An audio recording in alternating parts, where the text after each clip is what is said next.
Are you a lifelong fan of General Hospital? Are you a new fan who wants to know more about the history of the show? Do you enjoy talking about the show with others? Do you find yourself yelling at the TV? Is your self-care an hour a day in Port Charles? If so, we invite you to join hosts Amanda Kimmel and Shannon Coach at the place where all the hidden conversations take place and secrets are revealed. Meet us at Pier 54, a General Hospital fan podcast.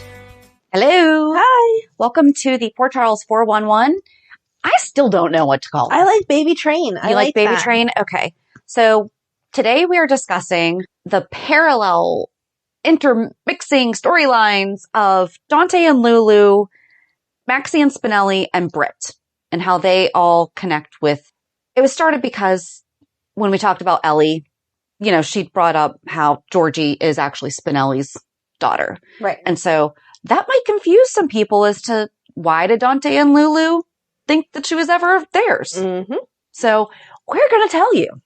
And we are using General Hospital fandom. We are using so many different. We're using the Dante and Lulu, Britt Westbourne, Rocco Falconeri, and Georgie Spinelli sections. So we're going to start in 2013. No, 2012. 2012, yeah. Is when... Oh, that's why I remember this stuff like it was yesterday, because that was right whenever I had Madeline. So I was so you were pregnant at the same time. Snuggling a Madeline. Mm-hmm. And snuggling a Madeline and didn't really have anything else to do other than snuggle a Madeline and watch GH. So we talked a little bit about how Olivia had been laced with LSD from Heather Weber. Mm-hmm. And Olivia began to hallucinate that Lulu was heavily pregnant, even though she was not. And afterwards, Dante and Lulu got home and they started to have a serious talk about their marriage, and they decided that everything is fine. Although Olivia had hallucinated that Lulu was heavily pregnant while at the hospital, Lulu became ill to the point of vomiting. And when Maxie saw Lulu vomit, she wondered if she might really be pregnant. So she told Lulu to take a pregnancy test, and the results actually came back positive. And Dante finds the test, but assumes that it's Maxie's. And then he's shocked to find out that it's Lulu, not Maxie's, and that they're pregnant. He tells her how happy he is and made sure that she doesn't have any reservations, which she doesn't. And then the next morning, they wake up and discuss the baby and decide to keep it between them until they know more. After they talk, Lulu makes an OB appointment for later that day. At the appointment, the doctor tells her that she's not pregnant. And the couple's disappointed by the false alarm because it only made them realize how much they wanted the family together. And they decided to try for a baby right away, but they have problems conceiving. And then they eventually find out that Lulu can't carry a baby to term. And so they decide to look into the adoption route. But then Lulu lied on the application because she had had an abortion as a teenager. And apparently, was it that it was the lie that got her blacklisted, mm-hmm. not the abortion. Right. But the adoption agency, I forget how they found out about it. And I didn't dig into that for this. But they find them and they've been blacklisted on the national database because they lied on their adoption application. Right. So then Dante and Lulu start interviewing potential surrogate mothers and they can't find the right one. Maxie agrees to be the surrogate and is impregnated with Dante and Lulu's baby. During the Christmas episode, Maxie calls Spinelli to entertain her while on bed rest. Spinelli says that he needs to leave, but Maxie has cramps. Spinelli and Maxie go to the hospital where Maxie finds out she's pregnant. Dante, Lulu, and Olivia show up after to find out and are excited to find out that Maxie is pregnant. A few weeks later, Maxie miscarries the baby. I feel like it was just a week later, right? Because that was the whole New Year's. Right, it was New Year's, yeah. So she found out on Christmas and then miscarried on New Year's? I guess. That was really close together.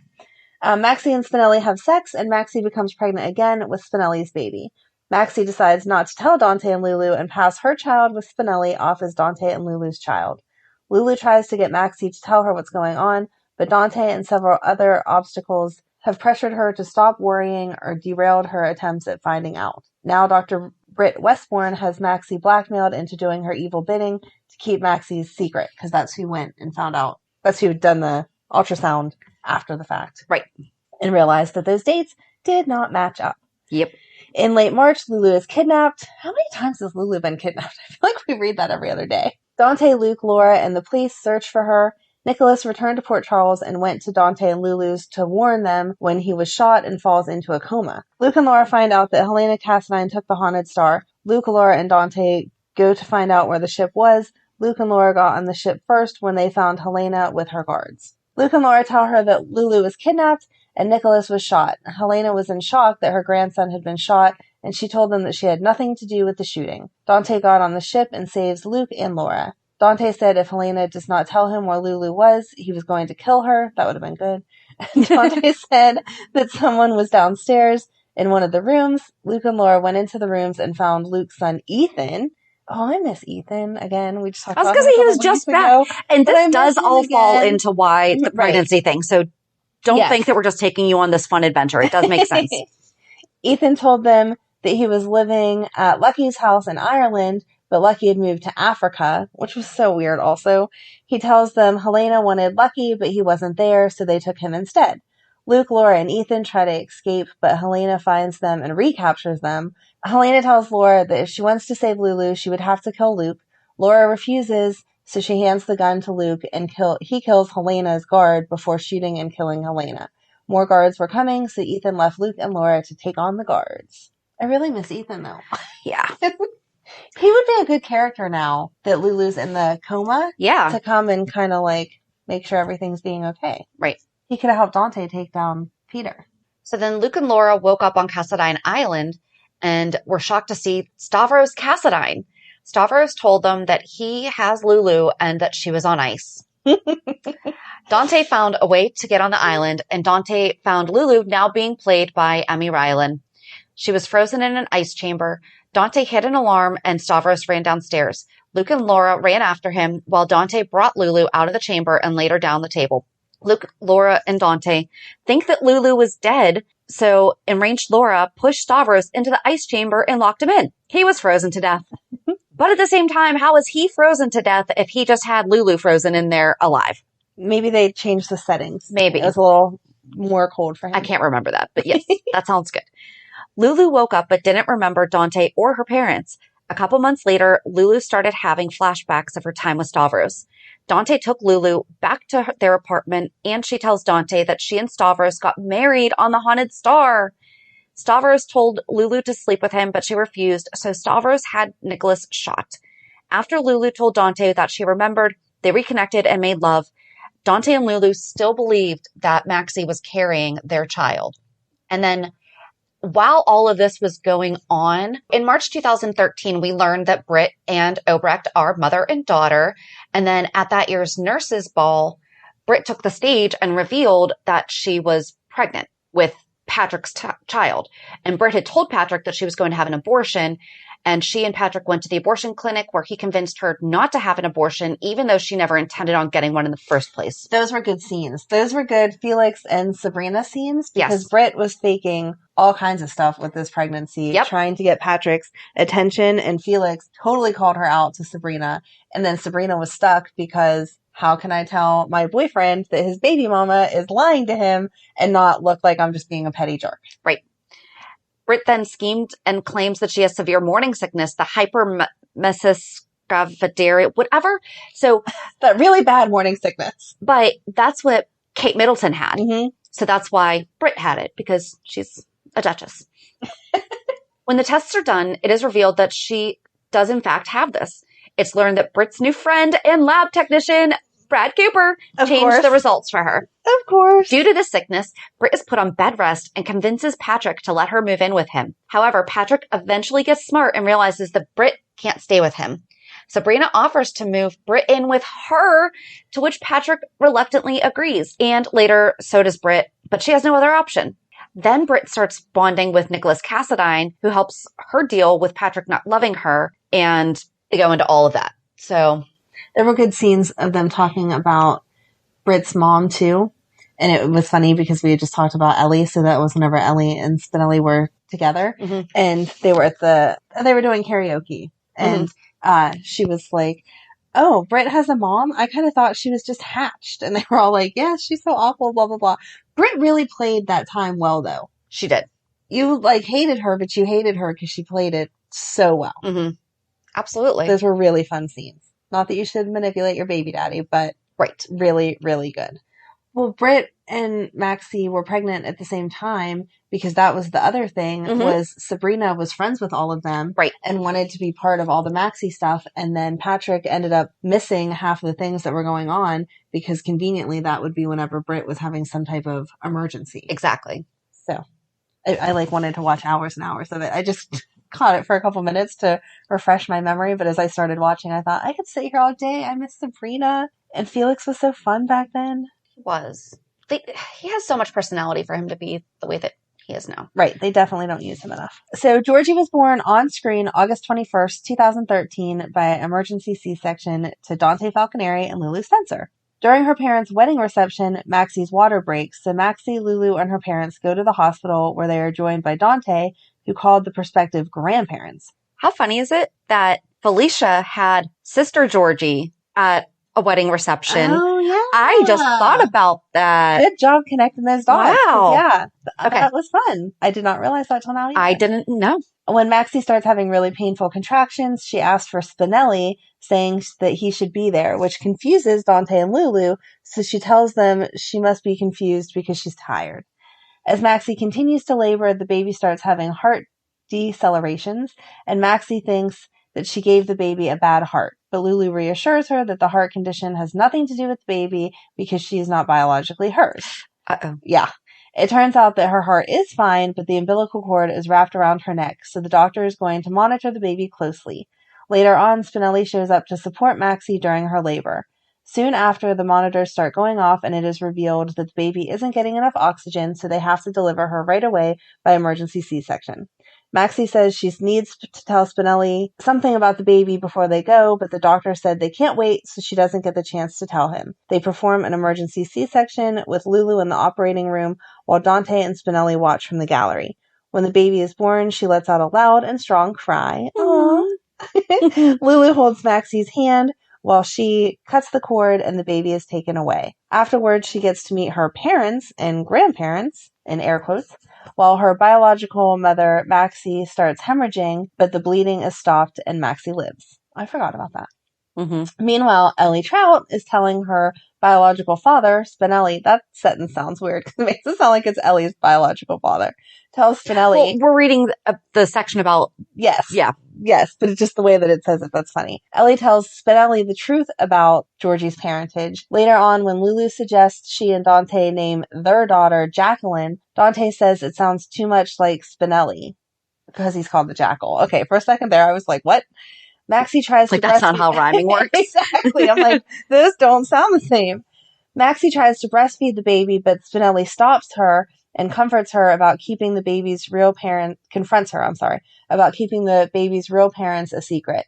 When Dante and Lulu find out what Maxie tried to do, they threaten to ban her from their daughter's life, but Maxie says they can't, and in the end, they don't. Dante and Lulu decide to name the baby Connie in memory of Dante's late cousin and Lulu's former boss, Connie Falconeri. I did not like that name. Dante and Lulu take her home and have a rough couple of nights because Connie wants her biological mom, Maxie, but they eventually do calm her down. On September 27th, she was baptized as Costanza Louise Falconeri with Maxie and Spinelli as the godparents. Wow. Oh. And Spinelli knew at this point, and he was kind of on board with Maxie saying... Which is crazy, but go ahead. But I think that he knew... He was trying to do right. what Maxie wanted. After the baptism, Brad Cooper comes in and tells Dante and Lulu that, quote, Connie is really Maxie and Spinelli's daughter. Before things go any further, Lulu has Olivia take Connie home. Afterwards, Maxie and Spinelli deny that Brad's statement is true, and Lulu believes them, but Dante doesn't. He starts to interrogate them, and Lulu finally figures out by remembering that Maxie has repeatedly tried telling her something about the baby, and then Maxie's trying to bond with the unborn baby, or Maxie's bonding with the unborn baby, that what Brad says is true. Dante and Lulu have a heated confrontation with Maxie and Spinelli, ending with Lulu slapping Maxie and leaving the church with Dante. Back at the loft, Lulu tells Dante that regardless of the truth, she wants to fight to keep Connie, and at the same time, Maxie and Spinelli decide that they want their daughter back. Dante and Lulu call and ask Spinelli and Maxie to come over so they can talk about Connie. Okay, and then in parentheses, it says, Spixie thought that Lante were going to give them back their baby, which we understand are their ship names, but I feel like in this context, right? maybe we don't do that. When they get there, they find out that Dante and Lulu had invited them over to sign adoption papers, but Spinelli and Maxie tell them they won't because they want Connie but Lulu says that she will only give them the baby over her dead body. Spinelli and Maxie are so floored that Maxie throws the adoption papers on the table and they leave, and thus begins a very nasty custody battle. The custody battle started on November 13th, 2013, with Alexis Davis representing Dante and Lulu, and Diane Miller representing Spinelli and Maxie. It surprises me that Diane could get them custody back so easily. Not that they shouldn't have, but then she couldn't have won the case for Maxie to have some type of better visitation. I know that it was Maxie against Spinelli, but still, I feel like Spinelli didn't want that harsh of a sentence either. True. So then while all of this is happening, we're back to Britt, who we find out that Patrick is not the dad, and they didn't do a good job. I hate saying that they didn't do a good job because I didn't do it either, but she said that it was Brad's. Yeah. On August 30th, Patrick threatens to sue for full custody of their son because of her mother, Obrecht. Britt reveals that he is not the father and claims that Brad Cooper is the father via sperm donation. Which was such a crazy story because Brad would not have done that. Right. But Obrecht was really making Britt more crazy. Well, because this was all Obrecht's idea. Yes. I mean, that's the thing. This was not Britt's idea. Obrecht had her do this. And I don't think she knew all of the details. She knew that it was not Patrick's, but. Right. I don't think that she knew in the beginning that it was Lulu's last egg, and like you were taking away their chance to have a baby because of all of the stuff with Maxie. She knew that baby wasn't hers. I don't think that in the beginning she realized. I think she found out after the fact, and that's where they kind of like blackmailed each other of I'll keep your secret, whatever. No, this was right whenever Obrecht was coming back in, and so people were trying to figure out who she was and what she had done wrong, and she would secretly meet with Britt and say, you have to keep going, tell him this, do this, because they had a party for Maxie, like a baby shower, but thank you for having my baby kind of shower. And that was one of the things that Patrick was supposed to show up to. And Britt had just talked to Obrecht, and so she started having cramps, and they did the ultrasound, and she conveniently like swished the thing over and was like, oh, look, it's a boy. And then that like bonded them together even more because he already had a girl, and so blah, blah, blah. And then Sabrina walked in and was like, what's going on? And she admitted to him then that she had lied about the morning sickness and changed those results, and that she had lied about something else. Oh, that she wasn't going to do the abortion. She never had any intention about the abortion. And so that made him trust her more, and they made this pact that they were going to co-parent together no matter what, blah, blah, blah, blah, blah. So not that Britt couldn't have said no, but Obrecht really pushed that very bad idea. Right.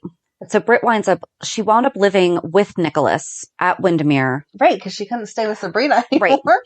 But then Sabrina came over to talk to her, and the two of them were fighting, and that's when Britt goes into labor and has the baby boy with Nicholas's help. And she named him Ben because it was someone in med school's name, and she just liked it or whatever. Britt soon realizes that he's sick and he needs to get to the hospital because his lungs are filled with fluid. So Sabrina ends up having to take him, and Britt's son manages to survive with the help of Dr. Silas Clay, aka Michael Easton's role number 5. He was Silas before he was Finn, right? There was nobody in between? We need to go back and listen to our own episode about that. He's played a few different characters. Go back and listen to the 6 personalities of Michael Easton. At some point we did it. So then Britt tries to find some other place to stay other than Windermere, and she winds up bringing him back. It was really sweet of Nicholas to open up his home. Nicholas was very nice. Yeah. They were very nice. But then when Nicholas leaves for the christening of his niece, aka Connie, Britt found Liesl in Windermere with Ben, and Dr. Obrecht thinks that Britt is trying to make Patrick jealous by staying with Nicholas, and Britt informs her that Patrick is not part of her life anymore because she told him the truth about Ben. Liesl is not happy about this at all. Britt tells her to leave or she'll call the police, and Liesl doesn't think she'll do it, but Britt says that she won't have to because Nicholas will be home soon and will discover Liesl there. Soon after, Nicholas comes back and finds Britt unconscious and Ben gone. I forgot about that. Britt becomes overwrought with worry when she realizes that her mother took her, again, air quotes, son. Though Nicholas gets Anna involved, she leaves in the midst of the investigation to go to Switzerland. Britt, meanwhile, is worried about her son. Well, obviously. Nicholas asks Britt why Dr. Obrecht would take her son, and Britt figures out that she took him to Faison and admits to Nicholas that Faison is her father. Dun, dun, dun. She receives a video message from her mother soon after. Dr. Obrecht with Ben claiming they'll be a happy family soon. Nicholas sees the video and recognizes where Dr. Obrecht is, his family estate on Cassadine Island. Who sends a ransom video from the same place? Like, although that place is big enough. But I feel like you should know. Maybe Britt wouldn't know, but Nicholas would know. Mm-hmm. If I took a video somewhere in your house, you would know. True. Soon after, Britt and Nicholas board a plane and head to Athens. Once they land, Nick calls Anna and tells her that Obrecht is on Cassadine Island. I was thinking of Windermere, and that's not on Cassadine Island. That's on Spoon Island. Right. But either way, Sorry. he still knows. Yes. Despite Anna's warning to stay off the island, Nicholas and Britt still charter a boat. When they arrive, they learn from the guards that Obrecht and Jerry Jacks, oh man, I miss Jerry Jacks, all the families are involved in this, are currently residing on the island. Nicholas heads off to confront Jerry and warns Britt to stay put. But soon after, she became restless, of course she did, and headed off in search of Ben. She ran into her mother and demanded to know where her son was. Obrecht told Britt that Ben was upstairs and tried to warn her of something else, but Britt pushes her away. Obrecht fell, hitting her head on the coffee table, and becomes unconscious. That was so good. I remember that. Britt did have really good mom instincts. Yes. She was a good mom. It just wasn't her baby, unfortunately. Yes. Exactly. Dante should be happy that she took such good care of him. Right. Britt hurries upstairs and finds her son in the arms of her father, Faison. Faison claims he's going to raise Ben as his heir, but Britt claims that Ben isn't even her son, therefore not related to Faison either. Faison thinks she's lying and threatens her, but Nicholas shows up and helps her out. Soon after, Britt finds out that Robin is alive. Oh, geez.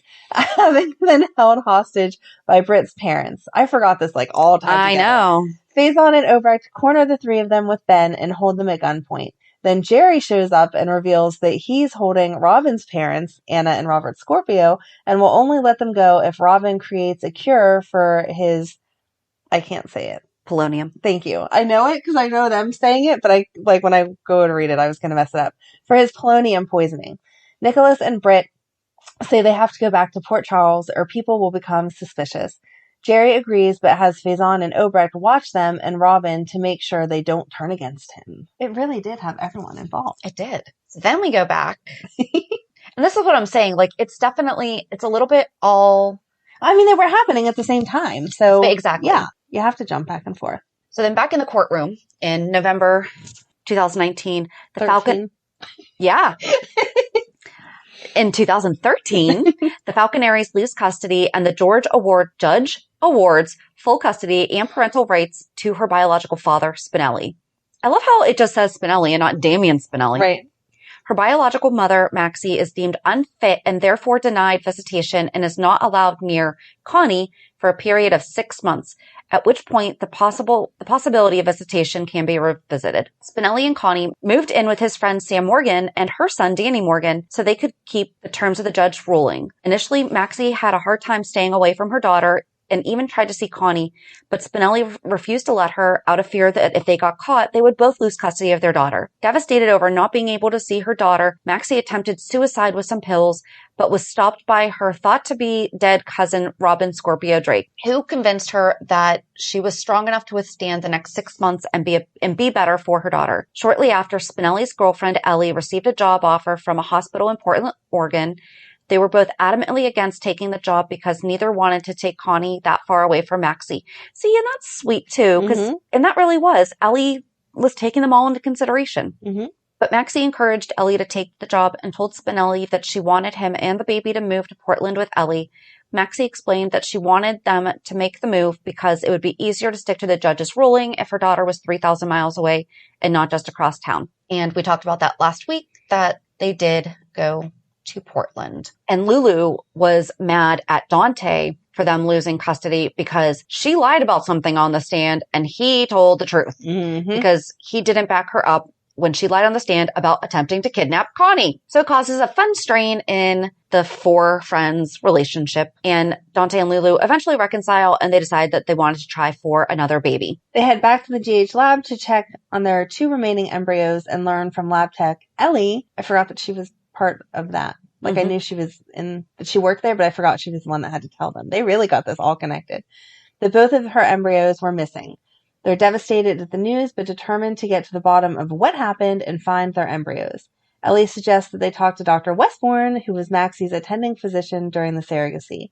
They try to contact Britt but cannot reach her, so instead they take their concern to lab manager Brad Cooper, who I'm sure is very helpful. He assures them that he will get to the bottom of things.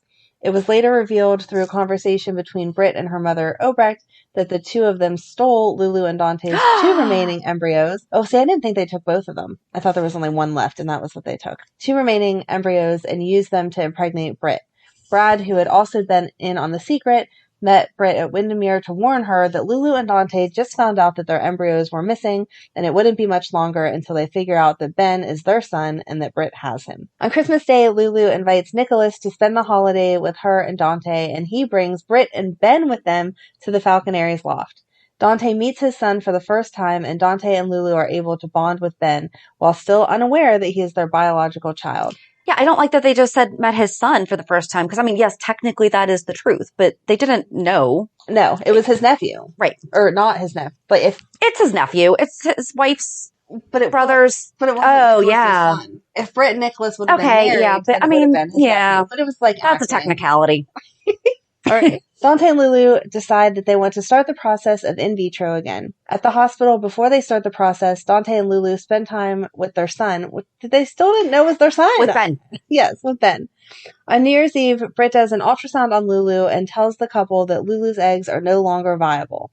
Lulu and Dante are devastated, and because of everything that has happened and her blaming Dante for losing the baby, she ends up leaving him and doesn't know when she will be back.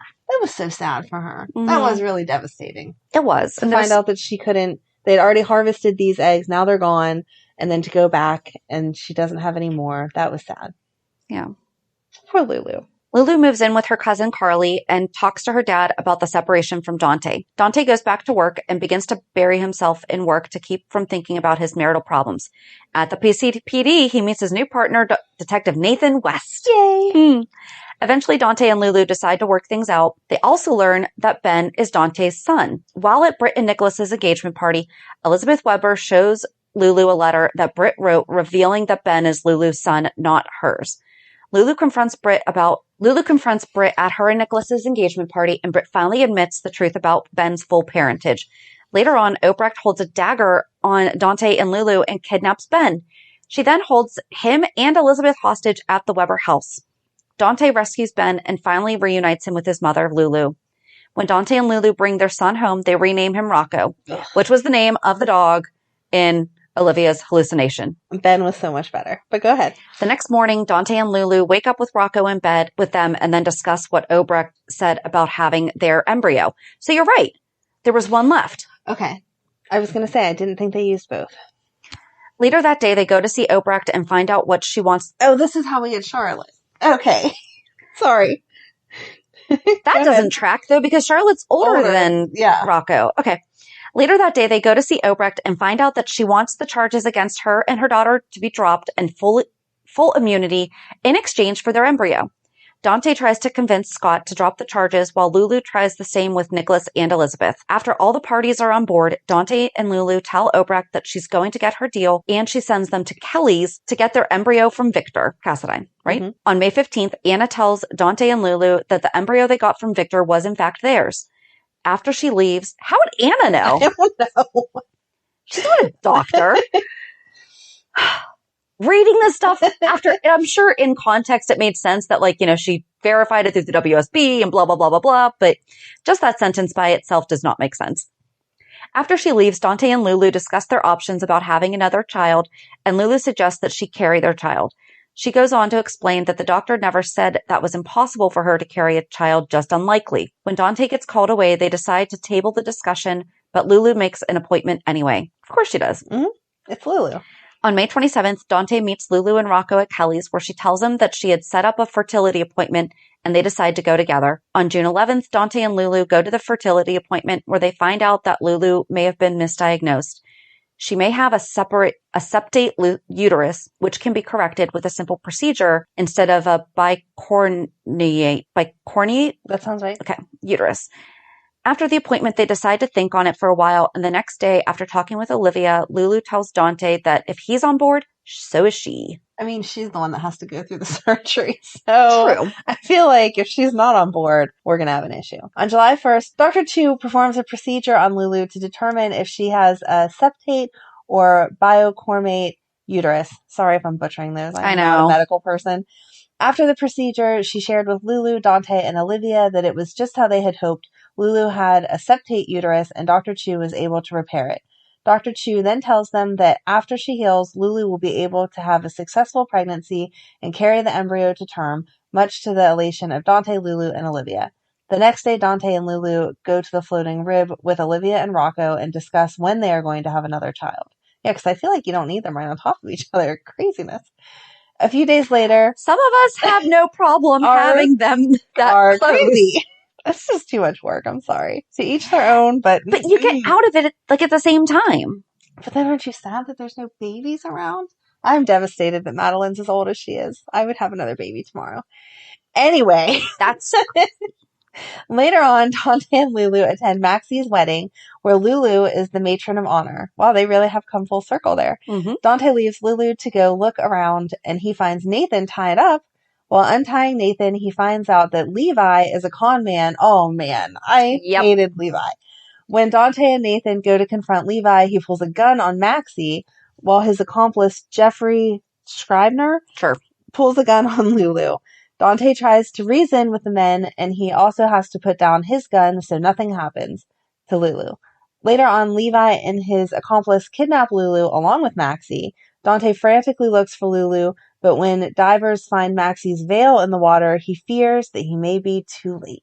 Meanwhile, Lulu is alive and well, causing havoc for Levi and Scribner. Later on, Dante talks to Sunny and finds out that Coleman may be involved, while Lulu causes even more problems for Levi and Scribner. All right, so we don't really have to get into all the stuff with Levi, but that's such a poor choice. He causes a ruckus. Okay, so they find out later on that Dante and Lulu find out that Stavros knew that by putting her in the cryogenic chamber, she could have ended up infertile. So he took one of her eggs and fertilized it with his sperm and plans on implanting her with it so that they can have a child. Dante and Lulu do everything to stall Stavros from implanting her with the embryo. They tell him that she can't carry a baby to term, but Stavros says he knows that Lulu got the procedure done to correct that. They throw insults at Stavros, and then he says that Lulu will have his child. Stavros is about to take Lulu to get started on the implantation, but Dante brings up everything Maxie had to go through to be implanted with her embryos and all of the hormone shots she had to have for weeks because of this. Stavros has to delay his plan. I feel like he would have known that, but makes it clear that they're just stalling the inevitable and that Lulu will have his child. He made it out of the cryogenic. Mm-hmm. Yeah, he came back to life, guys. That's good to know that you can just freeze people and thaw them with no problems. After Stavros leaves, Dante and Lulu discuss the possibility that he might be lying and pray that he is, but she says that it doesn't matter because he's going to take her away from Dante. He promises that he will do whatever he has to do to make sure that Stavros never hurts her again. All right, so then Lulu is seen trying to get out of her cuffs, but Dante tells her that to stop because she's just going to hurt herself, because Stavros actually tied her up. It wasn't just zip ties. Nope. He tells her to calm down, but she says that she can't. They talk about the fact that Stavros is the reason why she can't produce any more eggs. No, that's biology. Women are born with the number of eggs that they have. Did she not have any more eggs, or were they just not viable because of her being frozen? I don't know. Because they just said But this says can't produce... All right, we're not even going to go there. All right, so they basically talk about how what he did, like with freezing her and thawing her and all that stuff, might have ruined their chances of getting pregnant again. Dante reassures her that she will not be implanted with Stavros' embryo. They talk about maybe having discouraged him. Dante tells Lulu that he is not going to let it happen, and she says that she loves that he is trying to protect her, but doesn't see how he can. And they're both tied up at this point. Mm-hmm. Dante tries to get out of his cuff, but Lulu begs him not to because he's just going to hurt himself. Aww. Later on, Stavros comes back and tells them that Lulu is going to get the hormone shot, and he threatens to shoot Dante in the head if Lulu doesn't get it. She agrees, much to Dante's protests, and then when the shot is done, Stavros says that she is coming with him. She's dragged off kicking and screaming. She winds up passing out because of the shot. And then Anna shows up and, gets Dante free and everything. Lulu is passed out on the table because she's about ready to be put under general anesthesia, and she bites Stavros. Lulu gets up, starts calling for Dante. Stavros put the scalpel to Lulu's neck and threatens to slit her throat. Dante puts the gun down and kicks it over to Stavros, which distracts him. And then Lulu, being awesome Lulu that she used to be, is given the chance to elbow him and get free, but not without getting cut with the scalpel. Battle wounds. Dante starts fighting with Stavros while Lulu fights with Dr. Young. I forget who that person is. It was Stavros' doctor, right? Right, he's going to help with the implantation. Stavros gets the upper hand and threatens to shoot Dante, but Lulu throws herself in front of him, saying if Stavros wants to kill Dante, he will have to kill her first. Lulu says she believes Stavros won't kill her because he wants her to carry his child, but Stavros says that with surrogacy, anyone can carry the baby. So he decides to shoot anyway. Luckily, Dante is able to push Lulu out of the way. He and Stavros start fighting again, and it is revealed that Dante shoots and kills Stavros. And so that was really it. I mean, they got off the island. Did they say what happened to that embryo, or did it just... It must have blown up. Right. Or the petri dish just fell on the ground.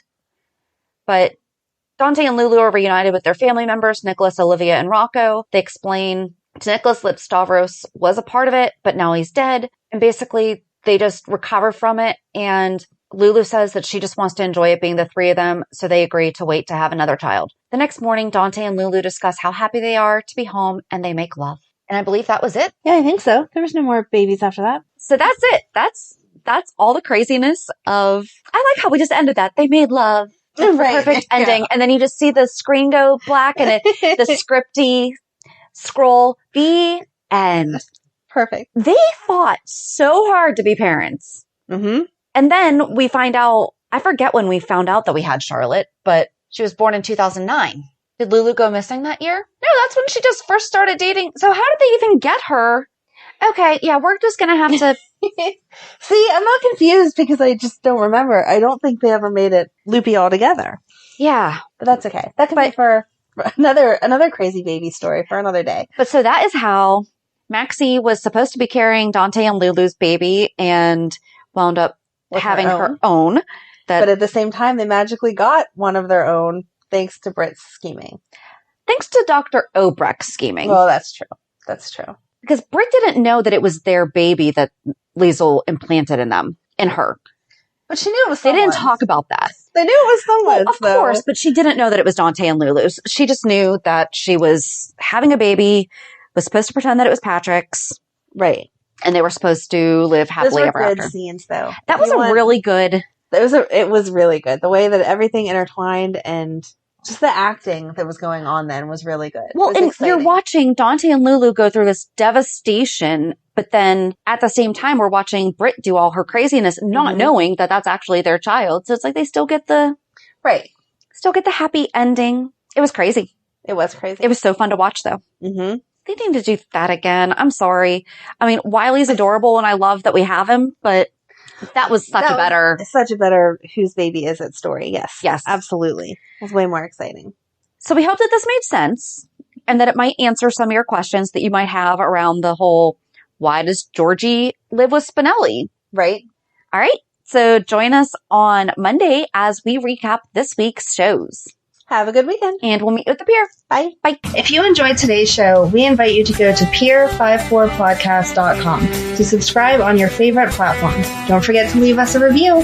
And you can also follow us on many social media channels. Just search for Pier 54 Podcast. Also, we are not perfect, so if there is something that we missed or messed up, just let us know by emailing us at pier54podcast@gmail.com.